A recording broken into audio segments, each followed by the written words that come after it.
على الاختبارات بعد أسبوعين، خايف على اختبار الفيزياء والكيمياء والرياضيات، وما خفت على اختبار الله لعبده أن يقوم لصلاة الفجر. تربية.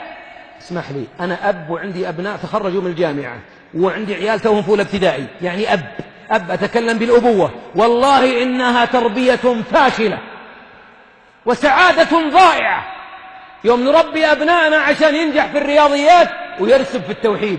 التوحيد خير من النوم. الله أكبر 4 مرات أكبر، يعني النوم أكبر. طامة وربي. ولذلك بعضنا عذب والده لما كبر. عذبك ليه؟ أنت قاعد تربيه للدنيا، أنت تعبده في الدنيا، أنت تعبده في الرياضيات والإنجليزي والفيزياء والحاسب، أنت ما كنت تعبده لرب العالمين. يا بني صل حتى تكون في ذمة الله فيعلمك ويوفقك ويفهمك. أليس المفهم هو الله؟ أليس المعلم أول معلم في الوجود هو الله؟ وعلم آدم الأسماء. أليس الله فهم سليمان وفهم إبراهيم؟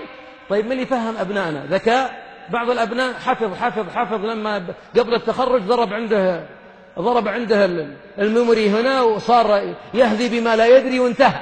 وبعضهم حفظ وراح خذ بعته وما رجع من البرازيل ولا من بلجيكا ولا هولندا وخلى أبوه شايب يبكي يتمنى يراه بسكايبي ولا يكلمه. هذه تربية مهترئة، أن نربيهم على أن السعادة فوق الأرض، أو أن السعادة لا يملكها إلا ذكاؤه وحنكته وعلمه. ويل وترى أحبابي إن أحد أسباب الشقاء في الحياة أن بعضنا مؤمن بأفكار خاطئة وبقواعد خاطئة في التربية وفي النظرة للحياة. الحبيب ماذا يقول؟ يقول الحبيب عليه الصلاة والسلام: تعس. لاحظ، تعس ضد التعاسة، ضد ايش؟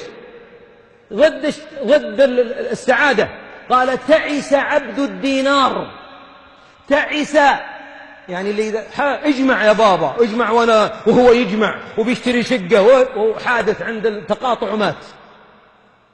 العجيب لما مات الميت الله ما سأل عن كل اللي كان يشتغل من 60 سنة، سأله: من ربك؟ باختصار، هل الله في قلبك؟ هل كان عظيما؟ هل أنت تحبه؟